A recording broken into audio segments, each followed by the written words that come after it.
Hey, I'm Deterius. And I'm Sanisha, and we are your friendly neighborhood reviewers. We review all things from travel and entertainment to news and food. Like and subscribe today. So today we're going to be doing something, we're going to be reviewing a popular new show on Apple TV called Chief of War, starring Jason Momoa, and it's based in Hawaii before colonization. It just came out August 1st, so make sure after this you run right on over to Apple TV, get your subscription, and watch this. I guarantee you will not be disappointed. We are not sponsored. We're not getting any payment for anything. We're just reviewing for entertainment purposes only. Absolutely. And honestly, we've been kind of waiting for this. Yeah, we saw the thumbnail on there, and then we started seeing previews on YouTube. I was like, oh yeah, this is gonna be great, because there's another one by Jason Momoa where it's called See and They're Blind. Couldn't get into it, but maybe some people do like it. We couldn't get into it, so I'm like, nah, we gonna see. And he redeemed himself on this show. They uploaded 2 episodes on the launch, and both episodes are amazing. I cannot wait for episode 3. So we definitely would encourage you guys to definitely subscribe. And yeah, here's our special guest as always, Savannah. Say hi. Absolutely. And this one actually, surprisingly, this was written and produced by Jason Momoa. It's kind of something, he is from a Hawaii native, so this was kind of, his culture, and it's interesting to see him in this light. Now, we've seen him in all other movies. We've seen him in Minecraft. He was also in Aquaman. We've seen him in different roles, but even the Fast and the Furious, yes, he did a really good job in that. Fast X, he did an amazing job in there as a villain. And this one was something that kind of, I don't want to say, this was something right up his alley. And I think this is a show that is really, really going to take off. And like once you hear about it, I guarantee you it's going to pique your interest, and I promise you're going to not want to miss out on this. I know there are other shows like BMF and all these other things that are going on, but I promise you, this show right here is it. This is it. If you like action and you like history and you like just straight up brawls, I'm telling you, you're going to want to stick around for this. And before we get into it, I just want to let you know we are going to review it with all the spoilers. So if you do not want to spoil it for yourself, I would say wait to continue, and then watch the show and then come back and finish the video with us. But we're gonna kind of go into it. And also I wanted to actually share about the show is it's not in English, so most of it is in their native tongue. So it does have all the subtitles, so you can read along. But honestly, because it's so good, you don't even mind the subtitles. Like it's really, really good. So I think the series is going to be talking more with this show, because these type of shows, when they're like, I don't know, when they're like war or they're like built in certain settings, he be just following along great. I be sitting there like, what's the person's name again? What's going on again? Like I be feeling so slow. So he probably is going to be a lot more talkative in these videos with this particular show. And I don't mind it, because honestly, he's helping me understand. Like we watched Lord of the Rings and things together, and I still can't, and that movie was years ago, and I still can't remember like everybody's name and the setting, and all. It's just be a lot because of my brain. So now I do actually give me some grace, because I am probably going to butcher some names because of the language that it's in, but you'll get the gist of it once you see it, and you'll understand once you watch it. You'll be like, how do you pronounce that? Right. So it's really, like I said, this is authentic, and when you see stuff like certain historical context, you look for the authenticity. That's what I do. So I love when I get to watch shows like this, and because it lets your mind kind of wander. Yeah. And so we're gonna get off with the episode 1. So this one was it's the setting is before colonization. Now this is the time where Hawaii wasn't really, a part of the United States yet. It was still very tribal. So you have different tribes. You have Maui tribe. You have Hawaii tribe. You have all different tribes here. And this in colonization, the colonizers, what they call pale skins, which you would hear that very long. They had already came, and they tried to make a contact with the locals there. So that kind of gives you the time frame of when this all took place. So I would say it's pretty within 1900s. It's in the 1900s after slavery, and the United States is becoming more and more, and so that's kind of the time frame area that this is in. So it's not too far away. Like this is not something that's extremely before Civil War, slavery type stuff. This is like close in that area, after the area of the era of slavery. So again, Jason Momoa is the main character. His name is Kaiana. He was the war chief, or the chief of war's son, who up under the king Kahekili, and he abandoned his post. The first episode picks up after he's been gone for quite a while, and nobody could find him. And it's not only just him; it's his brother, his girlfriend, and her sister, and his brother's wife, and I believe someone else.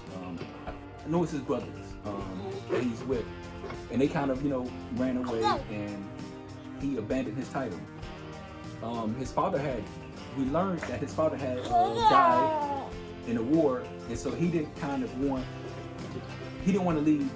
He didn't want to be a part of the war anymore. And it's ironic because you're the war chief and you don't really want war anymore, So that's kind of preluded. Also, so one day, after I think it's like 3 years, they finally find Kaiana, I'm sorry, and ask him to join, to come back because there's a threat now to the tribe, and they need his help, to fight the battle. So he is visited by the new war chief, and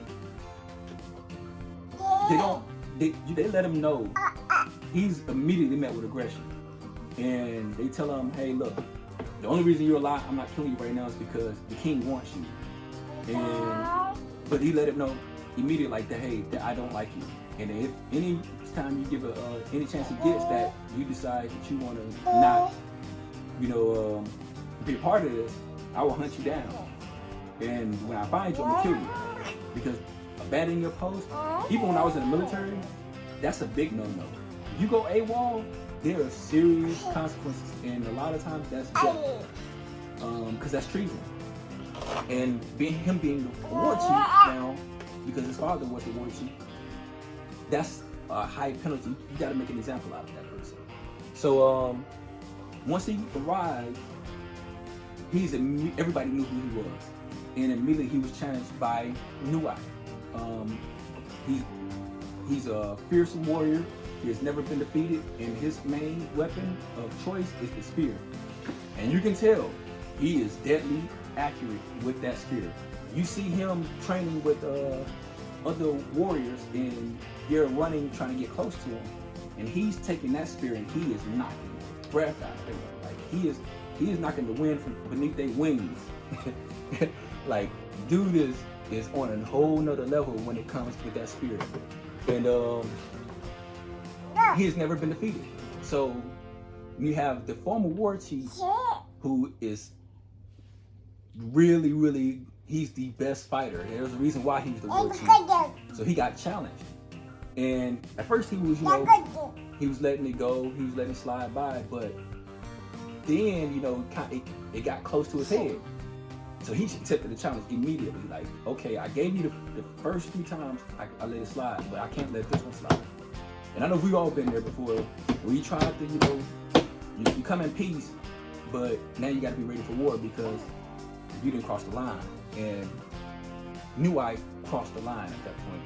And so Jason Moore, you know, gets down, he gets that adrenaline going, and he darts off towards him.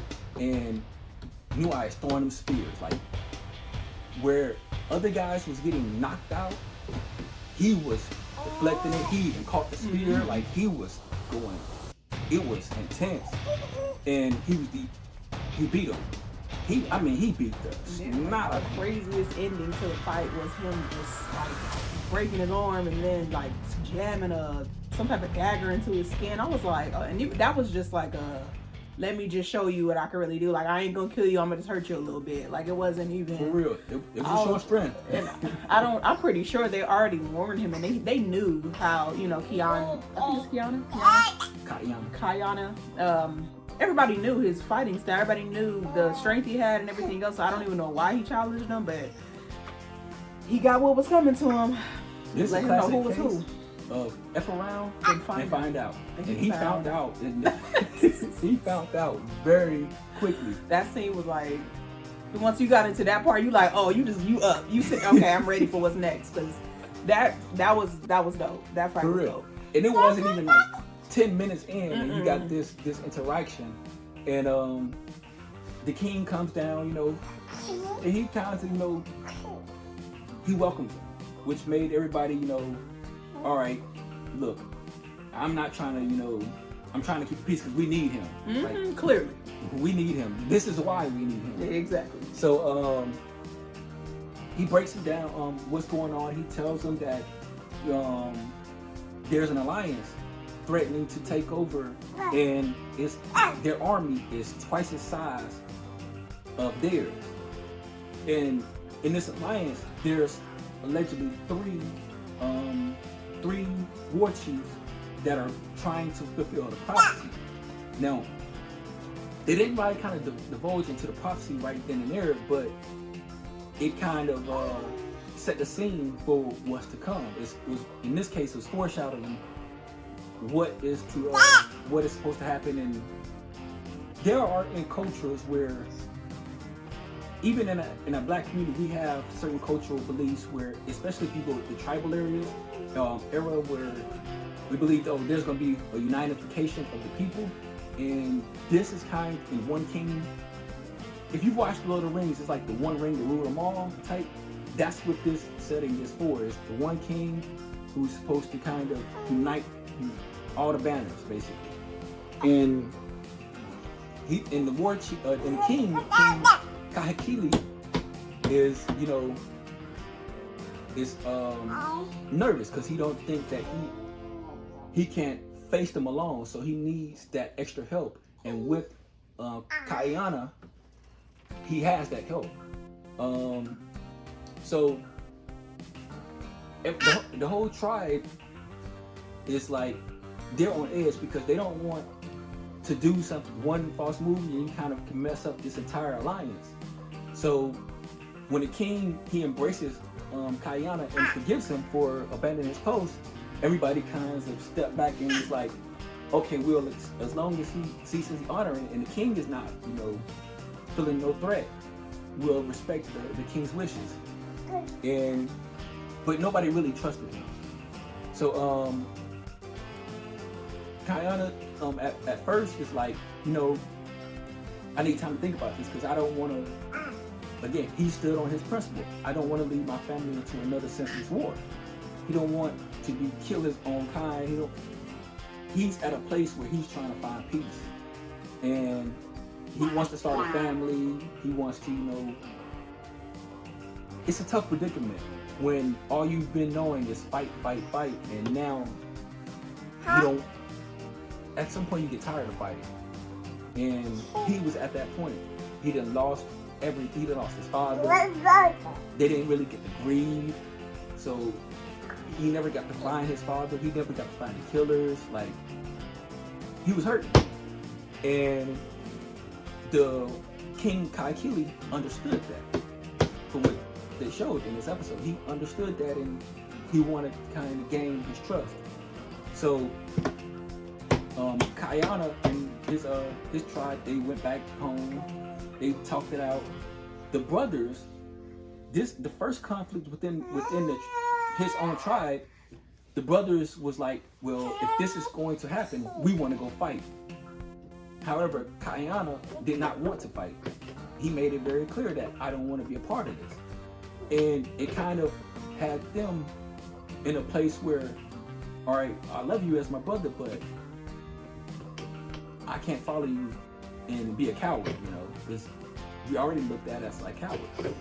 And so the king comes back the next day and asks him, hey,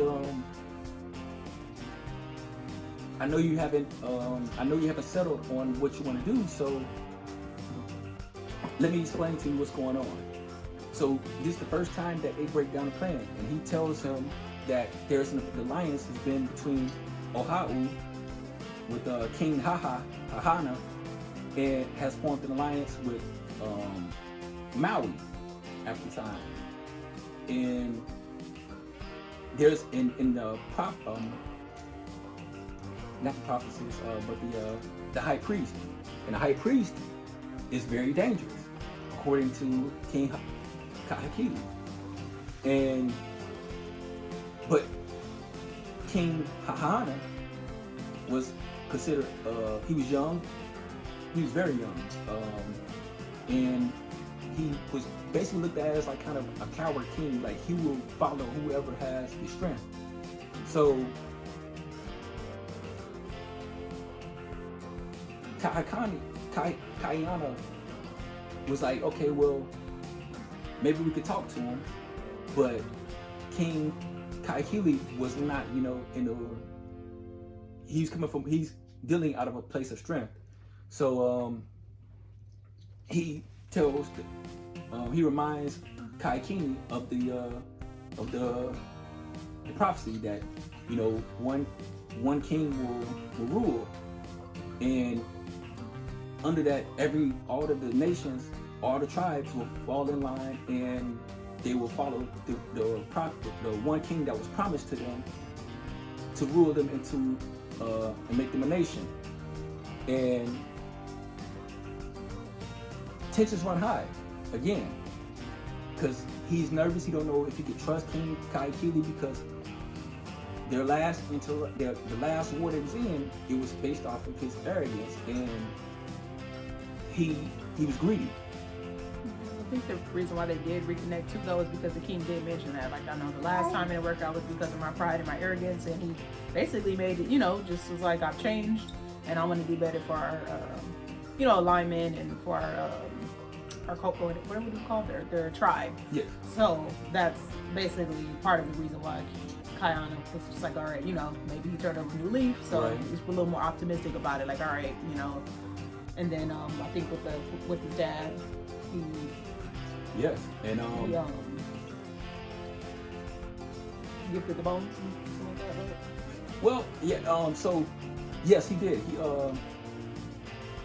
the way it's like, the old saying, the enemy never comes to you with a sword. They'll figure out how to get you to what it is that really will strike you, and try to use that to manipulate you to doing something.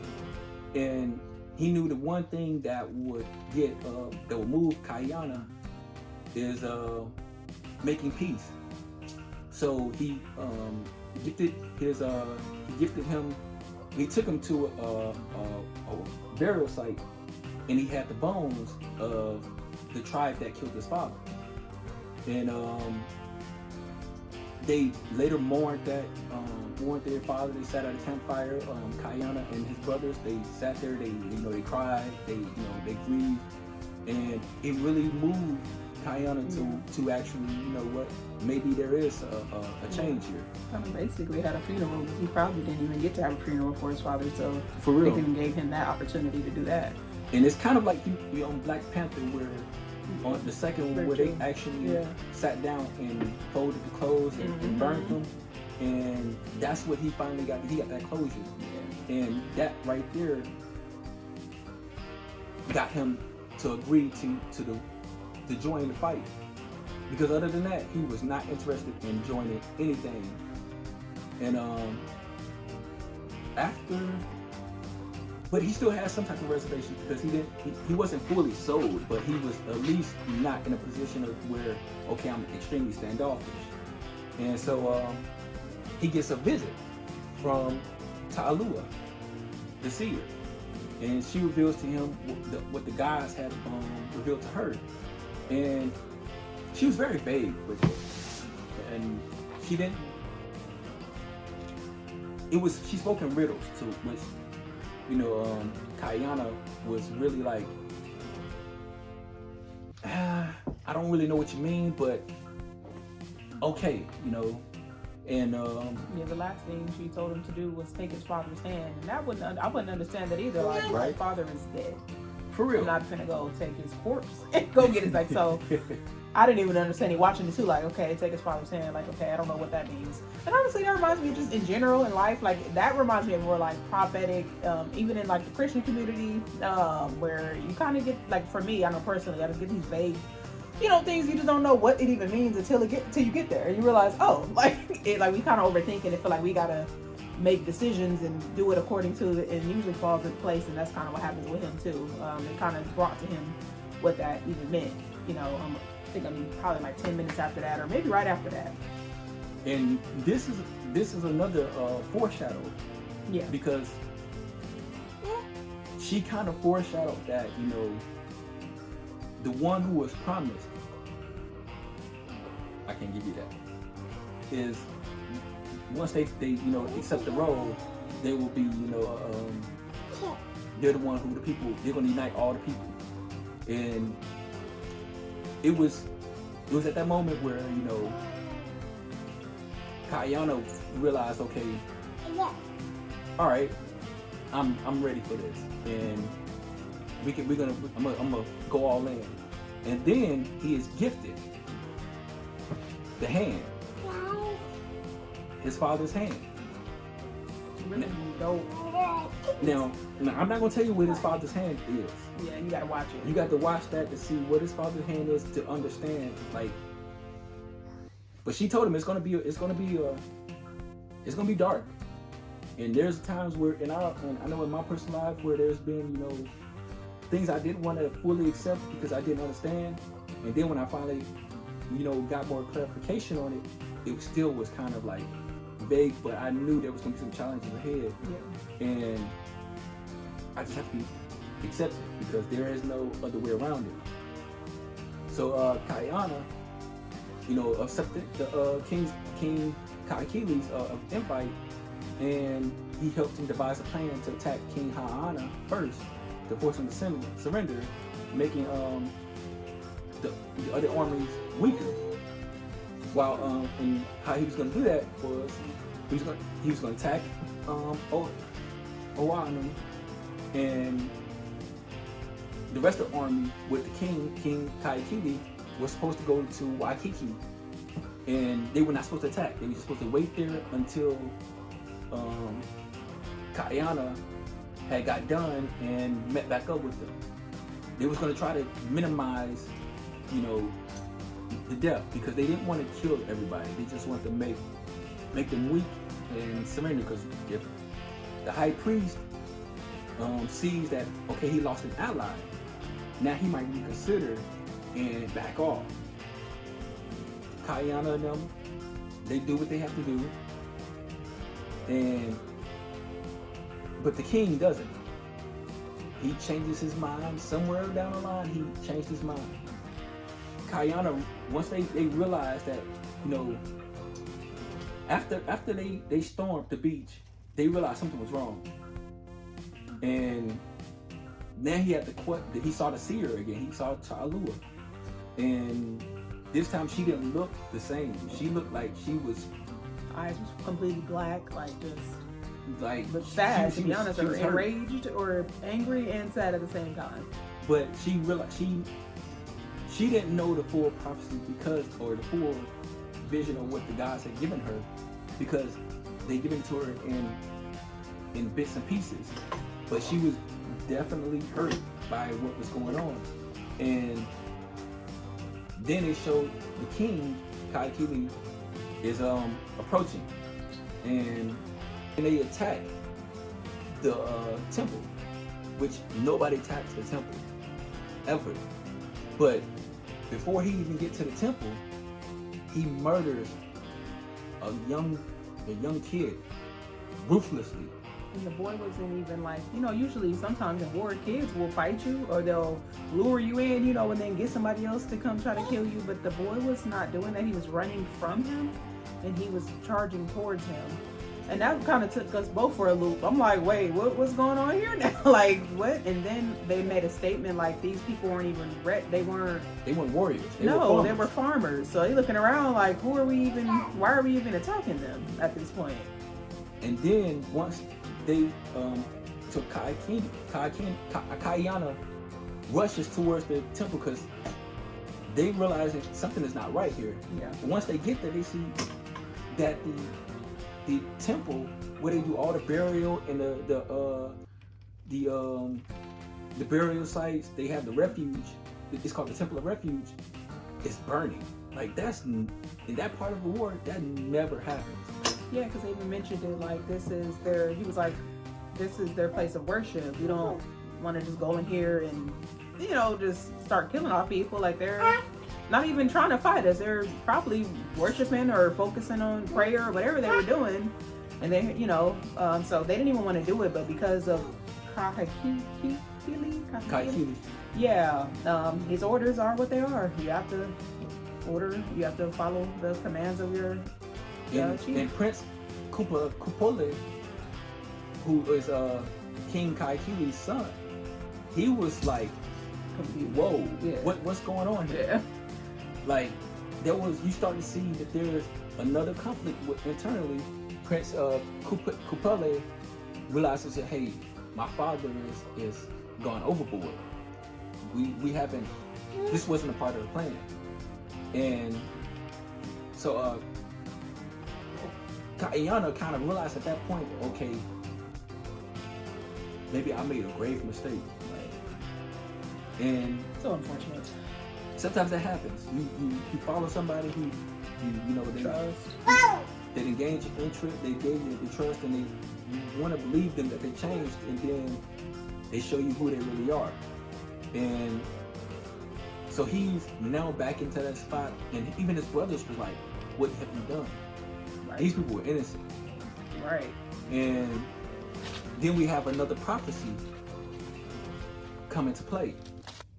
There's a level of distrust there, even with between the soldiers and the king and the prince, because now it's like, what are we doing here? This is murder at this point. And I think like the army or the king's army, I think they were all for whatever, but the son and Kayana, I think them two were both on the same page. Like, this ain't cool. But I think for the army, they just like, hey, this is what we trained to do. Well, even they was like, they were shocked. They were shocked. Like, are we supposed? This is not supposed to happen. And then but at the end of the day, you gotta follow your orders. We were given orders, and I'm not trying to be a traitor. Yeah. And so they followed suit. Prince Kalupe tells Kayana that his father betrayed him as well. And you see the internal conflict there, and they're looking at the king as a tyrant now. And but Kayana was not trying to hear that, because he don't know who to trust at this point. Right. And everybody kind of senses it. So Kayana leaves, and Prince Kalupe advises the war chief, hey, to go follow him, because we can't afford to lose him. Even though, my father is my father, we can't have him leaving again, because now he could turn on us. Right. And we don't want him as an enemy, we want him as a friend. And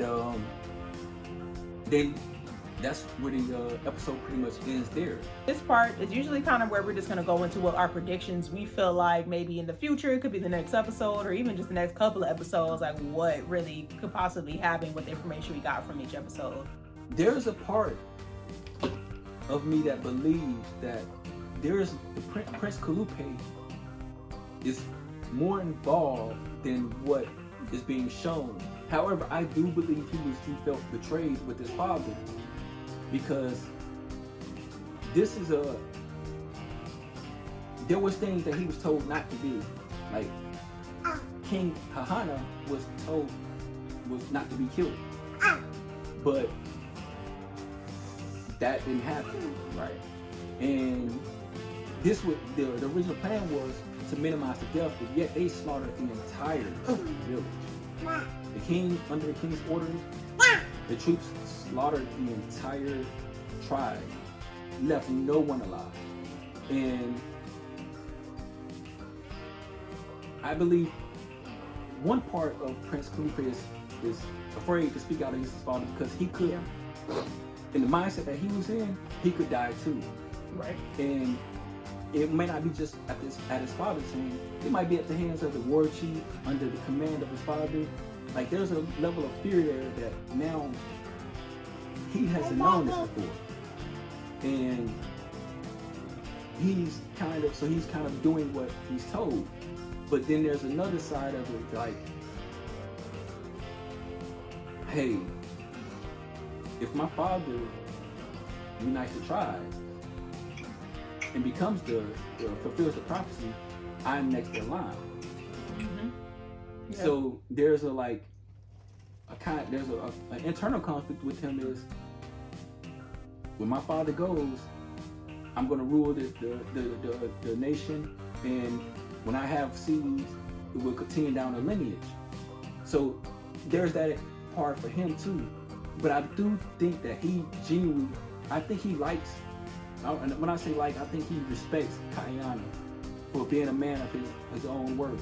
You know, he's met somebody who thinks of himself, who can defend himself, and who genuinely don't mind who he's comfortable in his own skin. Right, he doesn't have to need approval from anybody, or like, because a lot of people, when you're born into that like hierarchy, I'm the king, prince, you kind of feel like you got to live your life to persuade or to live up to, you know, those standards, or you gotta people please, you know, and all this stuff. And when you beat somebody who just like, I don't care, you know, I don't care about the titles, you know, and all that other stuff, like, you know, I just care for what's right and how I feel and what's right to me.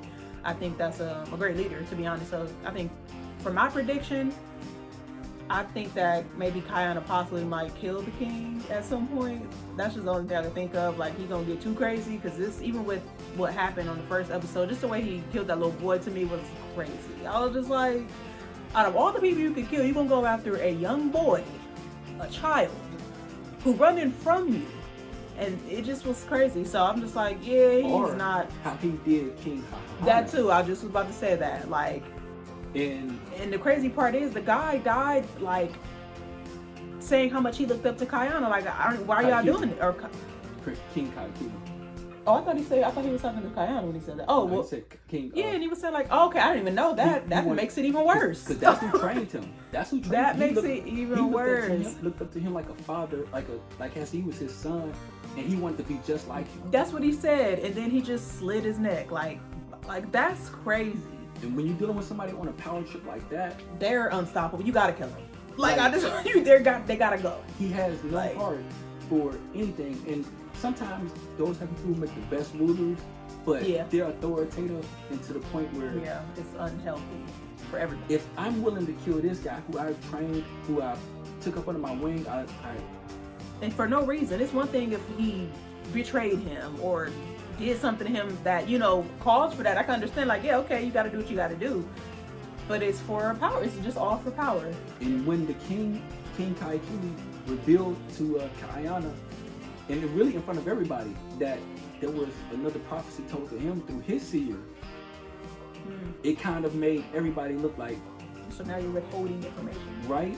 You didn't tell us that. That's the fine print. That's the fine print right because there. Like, we would have never joined this cause had you and said he knew it. he would, and he knew they wouldn't have. So you withheld information to get people on your bandwagon to So you see, do something highly crazy. Like, just, it's a good show though. It's a good show. Like, I enjoyed episode 1. For real, you see King Kaikili is a master manipulator. This is where you learn that he can manipulate the best of them. And the crazy part is, I don't even think Kayana was fully manipulated 100%, but I just think he was more optimistic. Like, all right, let me just see what this is about. Yeah. But yeah, I mean. But you can tell, like, everybody kind of fell in suit. And that's messed up too, though, to use your father's bones. You're having funerals. You acting like you're humble. You asking people, you begging him basically to come back. And then you're using prophecy or, you know, spiritual guidance to manipulate people. Like, and you see that all the time. Absolutely. It just reminds me of like today's age. Like a lot people, of especially with abusing religion, their power. And you see a lot of people, you know, come in the name of the Lord, and then they, you know, they're false prophets. And you see that they twist and it kind of. And will use your pain, your grief. You got parents. You love your parents. But you're gonna use that to push an agenda, like abusing like the people's feelings and emotions, and it's just unfortunate. Like, and that even goes outside of, you know, religion as well, because how many people at jobs? For real, we all know family members who are willing to use, you know, things that are sensitive to us to use against you, to try to persuade you to do something that crazy, you know, beneficial to them, but not necessarily beneficial to you. We'll have you in a hole. We'll have you in debt. We'll have you, and that could be debt, financially debt, emotionally debt, in any type of way. But because they're moving up, they don't care nobody cares, like the crabs in the barrel thing. Nobody cares. Like, they just want to move ahead and pull you down while they're moving up. And people get a high off of that. Because the way he was looking on, I think the end of that episode, I said, oh no. Yeah, he was drunk off power. Yeah, I said, he act like he done hit a joint or something. Like, it's crazy. Maybe that'll calm his ass down. He probably did. He'd probably sniffed some coke or something that got him all wired up. For real, tripping. And when you see that, and the way he killed King Kahana. He was so young and just you could tell he just had so much life ahead of him. Man, and he did it in front of everybody. That's a show of power and intimidation. And then the beautiful part is the boy was so humble that he still honored him, knowing he finna kill him. And that just is like a heart tugger right there. Real. Like, it's a really good show. So this is, honestly, we're gonna end it here because I feel like we done gave all the spoilers. I would encourage you to watch it. They uploaded episode 2 as well, so we did back to back. No, we actually watched it the next day. So our next video, we're gonna go into episode 2. So definitely subscribe, hit the little bell button so you get notified when we do go live or we post any videos. Oh, she's sleepy. Sorry, she's sleepy. You can't even see her. She blocked by the laptop, but yeah, she's getting ready to start tripping. So yeah, we gotta go. But we thank you guys for joining. If you like this video, definitely comment below. Tell us what's your take. What is your predictions?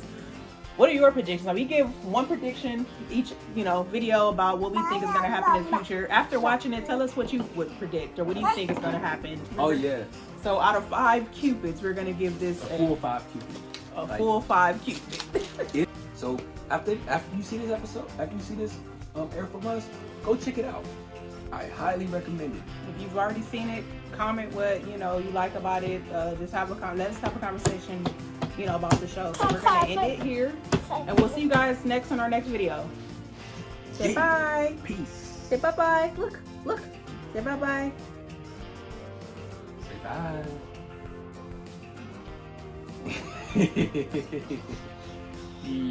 bye.